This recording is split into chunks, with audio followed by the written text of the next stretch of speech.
얼마 전에 먼 곳에서 제 설교를 인터넷으로 들으신다는 분이 제게 이런 문자를 보내왔습니다. 목사님 매주일 회초리를 들어 바르게 저를 훈계하십니다. 아프지만 그 말씀이 저를 고치는 약이기에 저는 감사함으로 기쁨으로 먹습니다. 또한 목사님의 말씀을 제게 주시는 하나님의 말씀으로 받고 집중해서 듣고 또 듣고 반복해서 들으며 제 삶에 실제로 적용하고 순종하며 살기로 결단합니다. 하나님의 자녀로 자녀답게 살고자 애씁니다. 이런 문자를 제게 보내왔습니다. 이런 설교에 대한 반응은 설교자에게는 더할 수 없는 기쁨과 보람이 됩니다. 물론 은혜 받았다 그러면 그 설교도 하나님이 주신 힘으로 한 것이고 은혜 받은 성도의 마음에도 하나님의 성령께서 조명해 주셨기에 가능한 일이기 때문에 설교자가 교만할 이유도 없으며 우쭐할 자격도 없는 것을 저는 잘 압니다. 그럴 필요도 또 전혀 없죠. 저는 탁월하거나 유능한 설교자가 결코 아닙니다. 그럼에도 불구하고 저는 뜨거운 주님의 심정으로 설교하기를 늘 소망하고 있으며 우리 성도님들이 모두 제 설교를 이해하고 그 말씀에 따라 신앙생활을 해나가기를 항상 기대하면서 이 자리에 섭니다. 하나님께서 제 설교를 알아듣고 주님을 바로 믿을 수 있는 분들을 또 우리 교회로 보내주시기를 매주마다 기도하며 설교하고 있습니다. 물론 우리 성도님들도 은혜를 받으시지만은 밖으로 표시를 잘 안 하는 것으로 제가 이해하면서 제 설교에 집중하는 성도님들께 늘 감사드립니다. 이런 말씀을 드리는 것은 오늘 우리가 함께 읽었던 이 본문 말씀이 설교에 대한 최악의 리액션, 설교에 대한 가장 나쁜 반응을 보인 무리들에 대해서 전해주고 있기 때문에 그렇습니다. 한편의 설교 후에 돌에 맞아 죽을 각오를 해야 한다면 설교자 중에서 몇이나 그 자리에 서고자 하겠습니까? 같은 설교자로서 스데반은 오늘 이 설교를 했던 53절까지 설교를 했던 스데반은 모든 설교자의 표본이 되는 그런 설교자입니다. 54절에 나타난 것처럼 한편의 설교를 듣고 최악의 반응을 보인 이러한 사람들의 모습을 살펴보면서 하나님의 말씀을 대하는 우리의 자세는 어떤가? 여러분과 저의 자세는 어떤가? 이 시간 같이 살펴보면서 은혜 나누길 원합니다. 먼저 분노하던 사람들을 봐야 됩니다. 스데반은 2000년 교회 역사상 최초로 세움받은 7명의 집사 가운데 한 사람입니다. 성령으로 충만했던 그는 유대인들이 못 박아 죽인 예수님께서 부활하셨고 그 예수님이 하나님께서 인간을 구원하시기 위해서 이 땅에 보내신 그리스도이심을 전파했습니다. 예수가 그리스도라, 예수가 메시아라, 그것을 증거했습니다. 그러자 예수님을 못 박아 죽인 당시의 유대인들이 그냥 가만히 있지 않았습니다.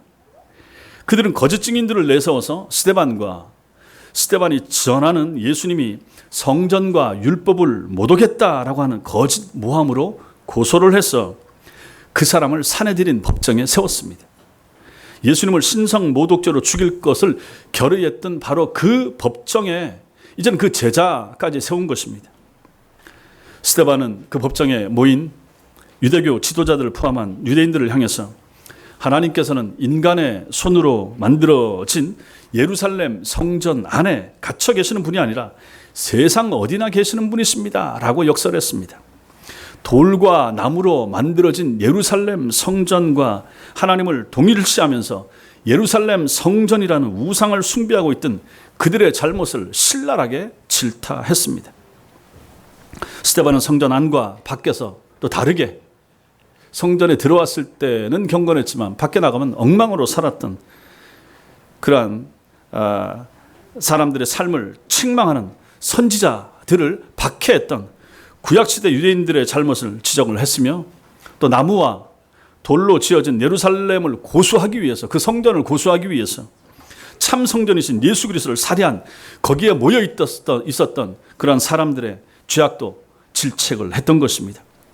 그리고 믿음이라고 하는 미명하에 자신들의 종교적인 관행, 또 습관, 전통, 이기심, 욕망, 기득권을 철저하게 지키려고 하면서도 정작 지켜야 될 하나님의 말씀, 율법은 지키려 하지 않는 그들의 이중성을 강하게 책망했던 것입니다.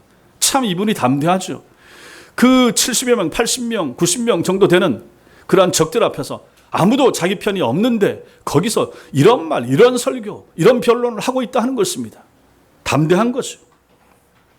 예수 그리스도를 못 박아 죽인 거기에 둘러선 사람들은, 그 유대인들로서는 이러한 스데반의 지적을 받는 그때야말로 죄와 사망의 덫에서 벗어나서 영원한 생명의 문이신 예수 그리스도를 향해서 나아갈 수 있는 마지막 회개의 기회나 마찬가지였던 것입니다.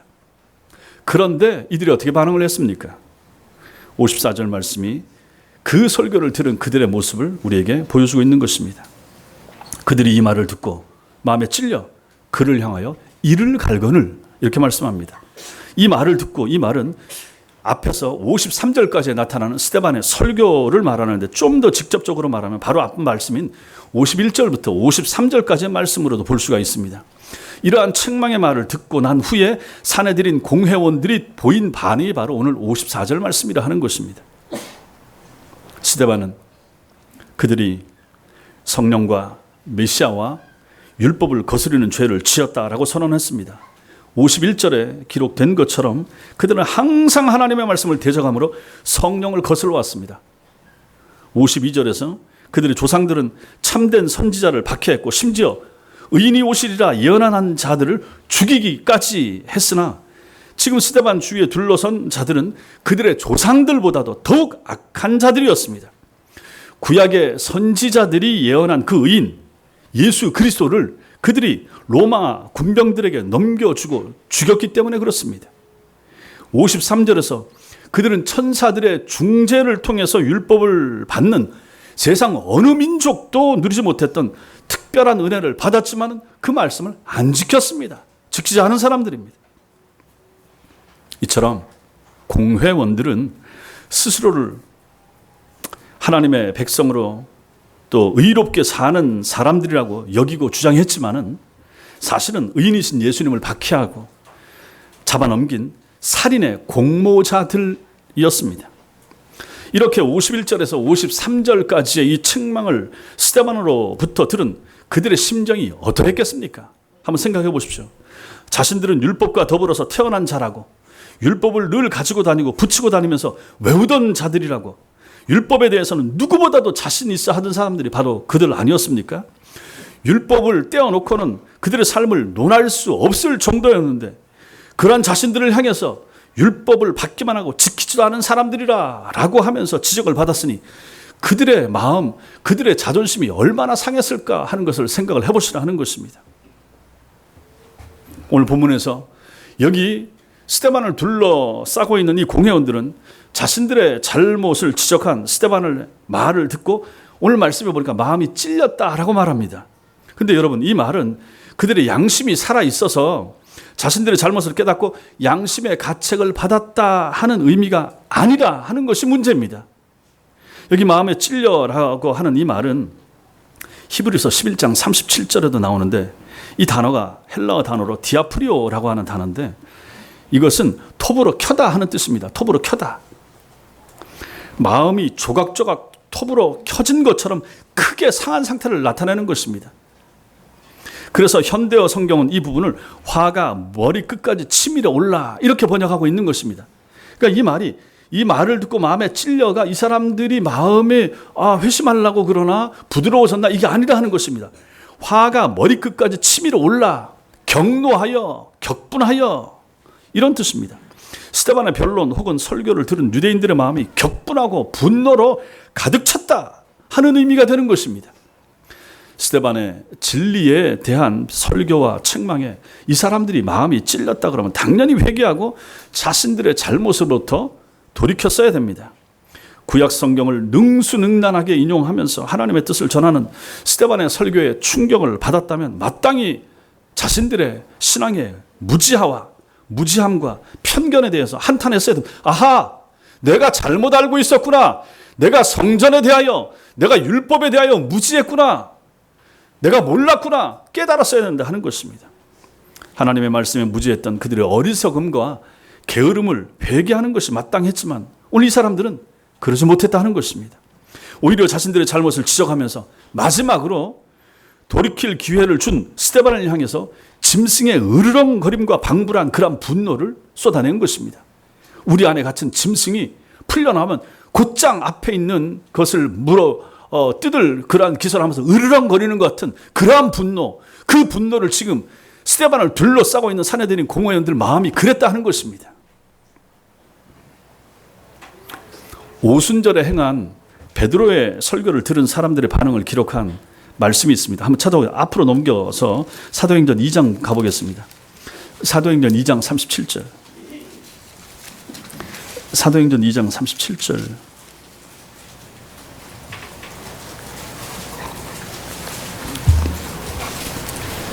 36절까지는 베드로의 설교입니다. 그리고 나서 37절이 나옵니다.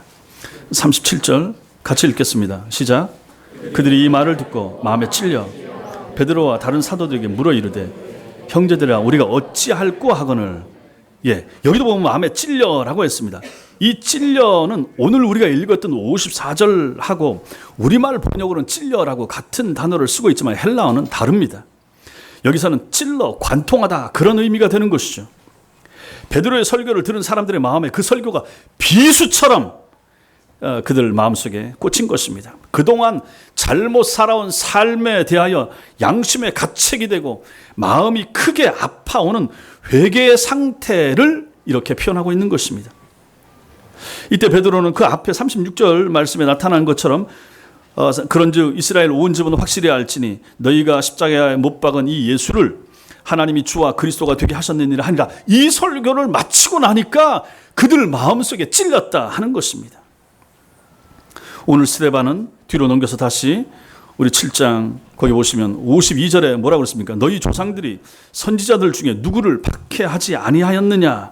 의인이 오시리라 예고한 자들을 그리도 죽였고 이제 너희는 그 의인을 잡아준 자요 살인한 자가 되나니 라고 설교하고 있는 것입니다. 보십시오. 사도행전 2장에서 베드로의 설교, 7장에서 스데반의 설교, 두 제자 모두 설교의 중심이 누굽니까? 구약에서 약속하신 메시아 예수 그리스도, 메시아로 오신 예수 그리스도입니다. 거의 내용은 같은 그러한 설교를 했다 하는 것입니다.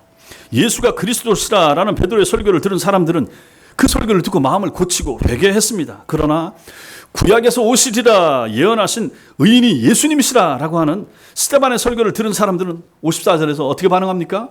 화가 머리끝까지 치밀어 올라서 그 설교자를 이제 뒤에 보게 되는 것처럼 돌로 쳐서 죽이고 있다 하는 것입니다. 비슷한 내용의 두 편의 설교 후에 그 설교를 들은 사람들이 누구인가에 따라서 이토록 극과 극의 반응이 나타날 수도 있음을 사도행전 이 말씀 안에서 우리는 보게 된다 하는 것입니다.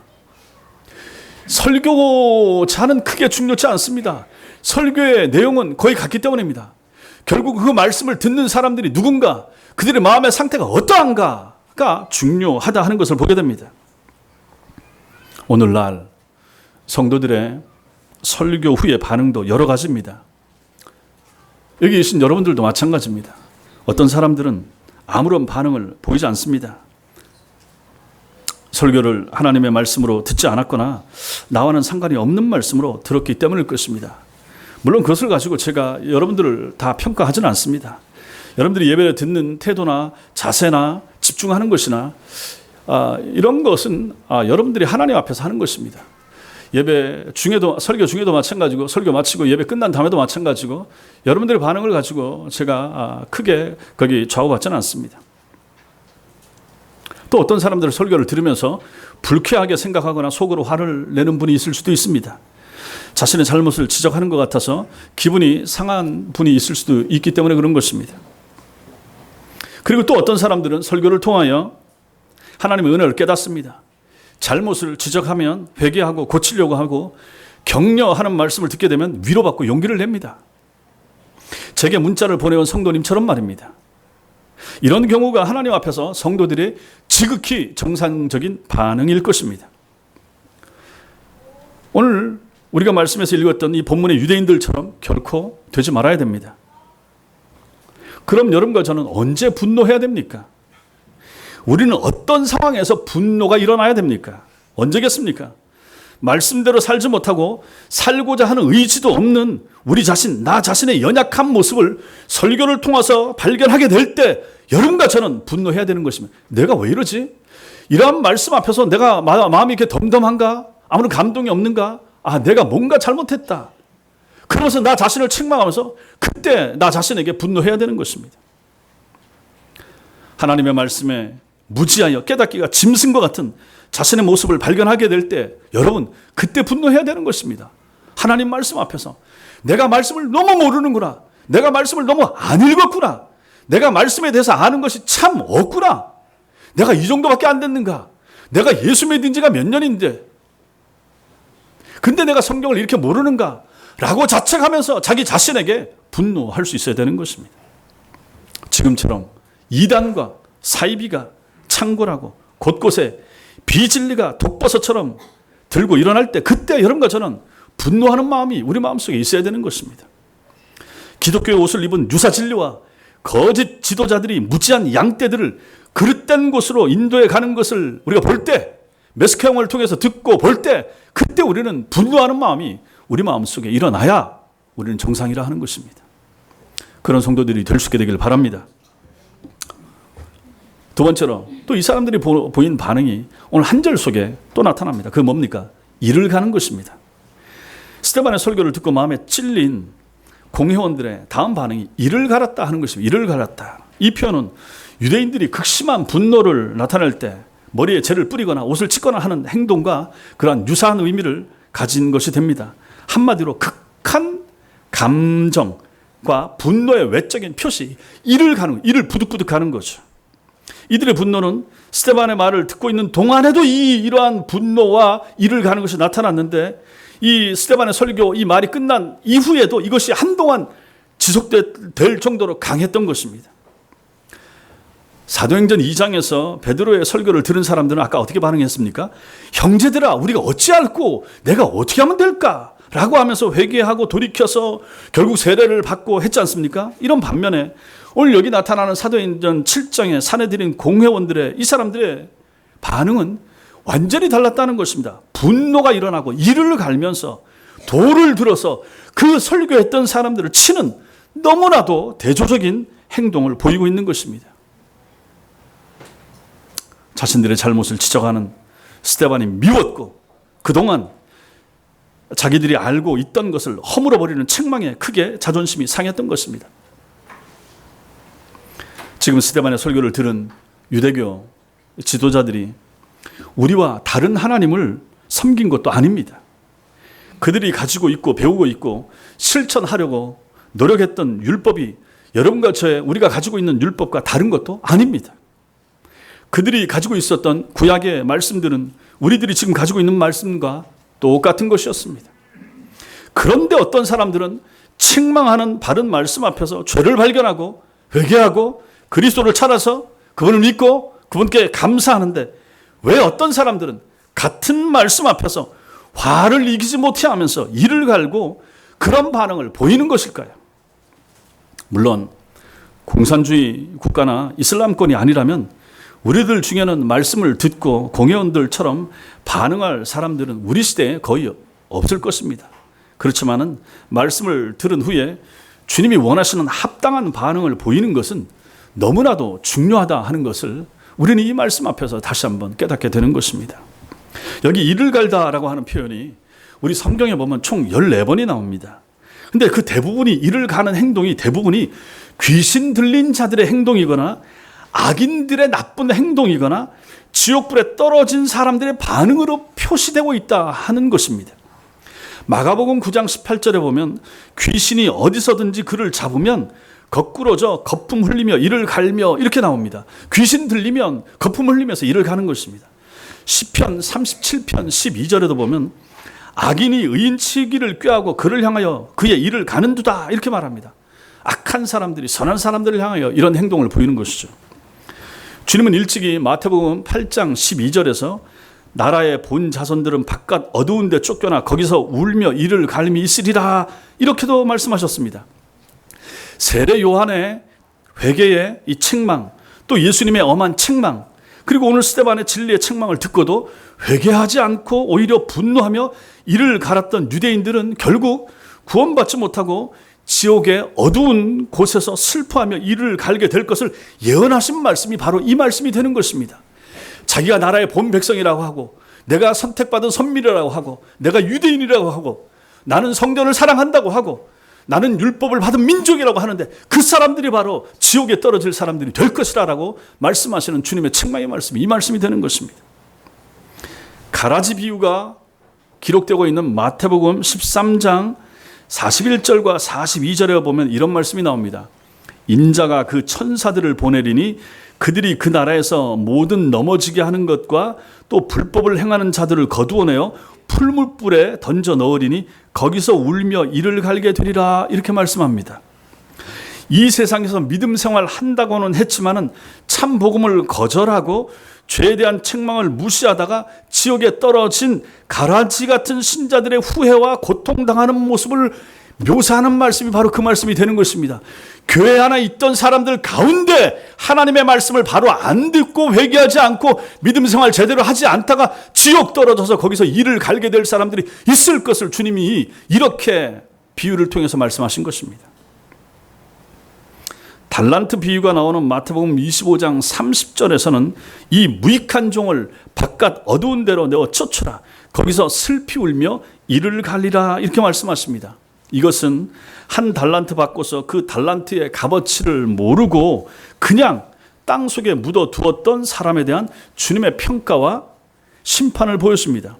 하나님께서 여러분과 저에게 너무나 값진 믿음을 주셨는데 그 믿음을 받아서 감사하고 교회를 통해서 활용해야 되는데 안 하는 사람들, 그래서 우리가 가진 이 믿음, 이 신앙, 이 복음, 이 예수 그리스도, 이 주님의 십자가, 이 말씀, 이것이 아무것도 아닌 것처럼 그냥 땅 속에 파묻어 버리는 사람, 성경 잘 읽지 않는 사람, 잘 배우려고 하지 않는 사람, 하나님의 교회에 대한 중요성, 친밀함, 사랑함, 이런 마음 없이 섬기는 사람, 그냥 쇼핑 오듯이 한번 교회 왔다 가는 사람, 이러한 모든 사람들의 그러한 행동, 믿음을 귀중한 줄 생각하지 못하는 사람, 자신이 세례받은 신자인 것에 대한 감격과 감사가 없는 사람, 하나님의 백성으로서 교회의 교적의 이름을 올리고 충성을 다해야 될 자인 것을 놓쳐버리는 사람, 그런 사람들이 바로 이 무익한 종처럼 되고야 말 것이라 하는 것을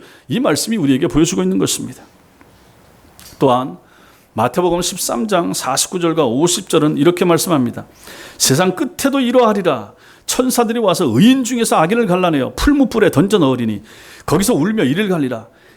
세상 끝에 주님이 오셔서 의인과 악인을 갈라낼 것이고 그 갈라낸 악인들을 데려다가 풀무불 지옥에 던져 넣을 텐데 거기서 그 사람은 울며 이를 갈리라. 이 말씀이 되는 것입니다.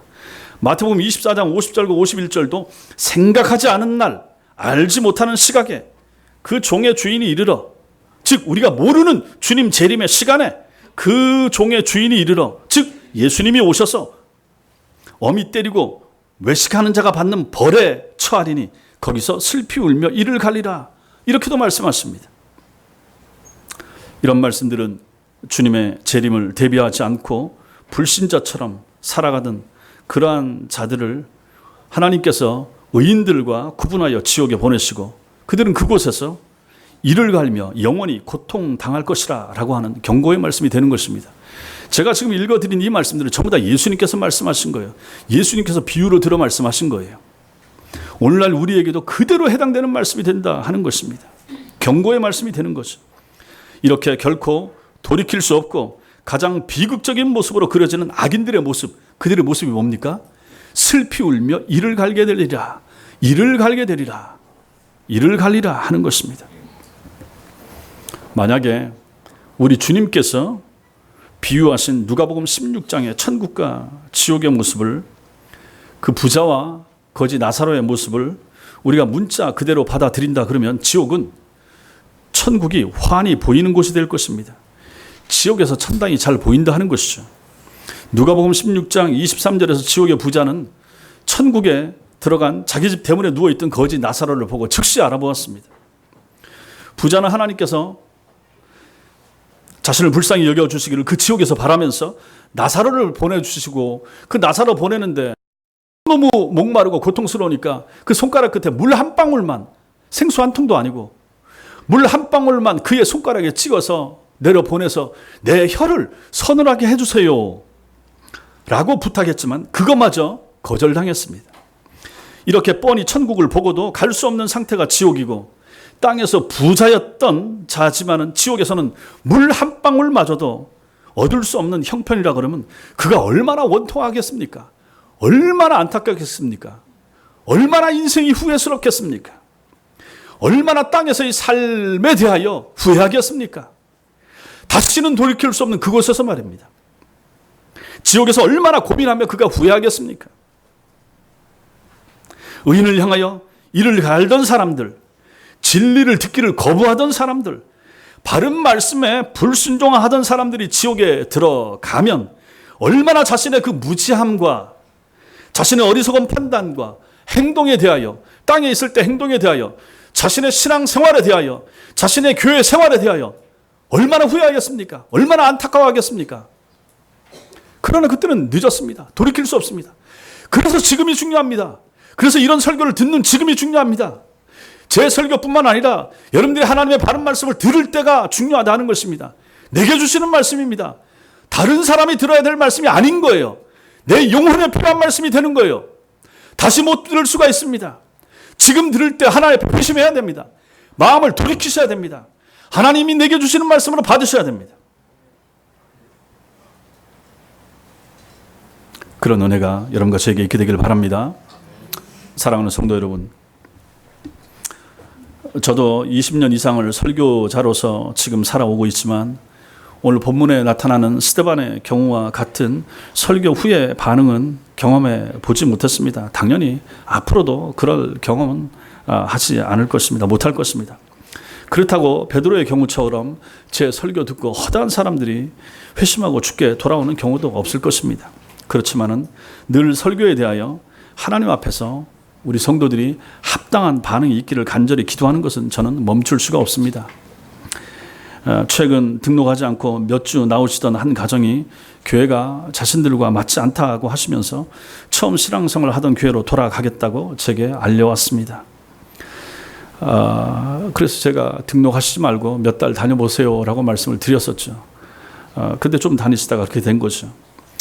그분들이 나오신 다음부터 늘 기도할 때마다 말씀을 잘 알아듣고 정착하시기를 기대하고 기도했지만 그렇게 되지 못했습니다.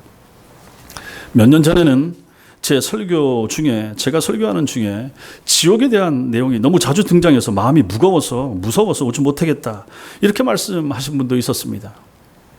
그렇게 자주 제가 지옥에 대해서 설교하는 것 같지는 않은데 그분은 그렇게 느끼셨나 봅니다.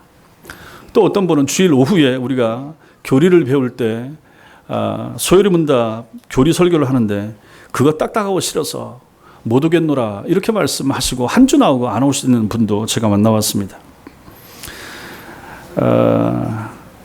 또 어떤 분들은 제 설교가 빠르다고 하는 것을 제가 좀 늦추면 되고 그건 뭐 조정이 가능합니다. 그런데 이런 경우들이 제가 경험한 성도들의 제 설교에 대한 부정적인 반응들이었습니다.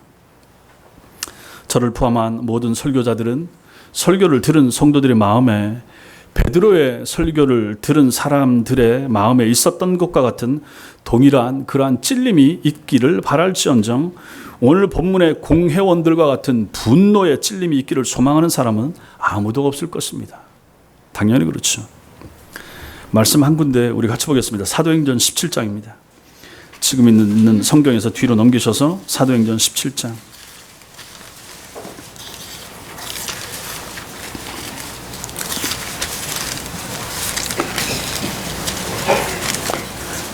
사도행전 17장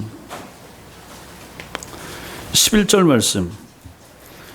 말씀 같이 읽겠습니다. 시작. 베로야에 있는 사람들은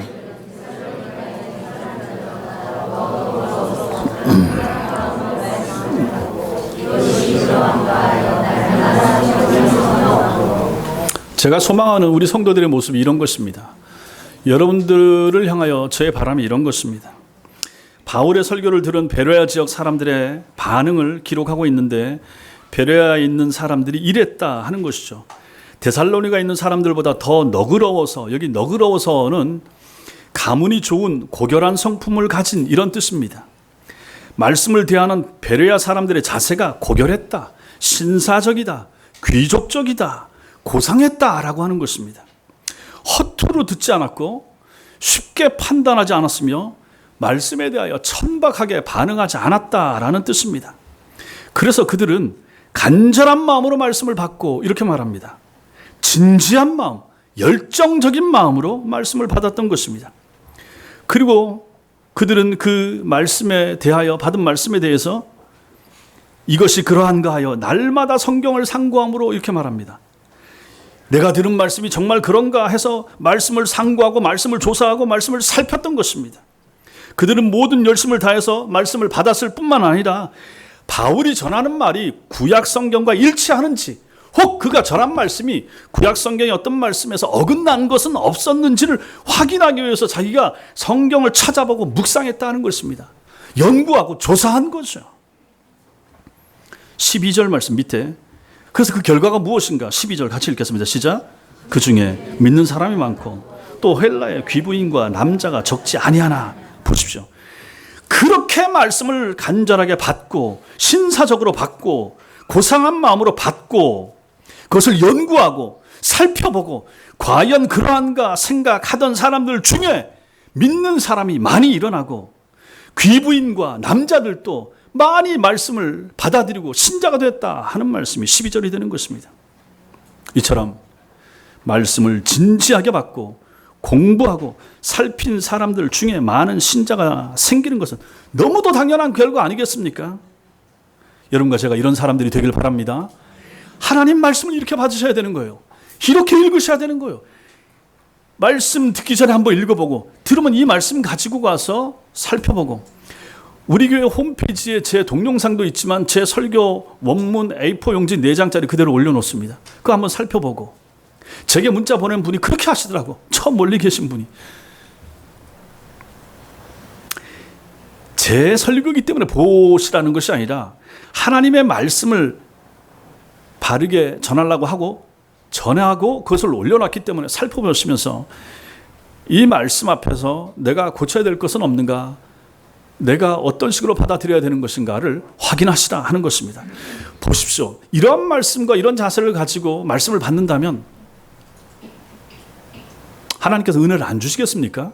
설교자가 좀 모자라도, 설교가 좀 부족해도 하나님께 그 선한 마음, 그 신실한 마음, 그 경건한 마음을 보고 그 은혜를 사모하는 마음 보고, 혹시라도 엉터리 같은 설교자가 좀 시원찮게 해도 그 중에서 귀중한 하나님의 바른 말씀 몇 가지를 가지고 와도 하나님께서 그 사람에게 은혜 주시지 않겠습니까? 바로 그러한 모습을 우리는 여기 사도행전 17장에 나타난 이 베레아의 지역에 있는 이 교인들의 모습 가운데서 발견한다 하는 것입니다.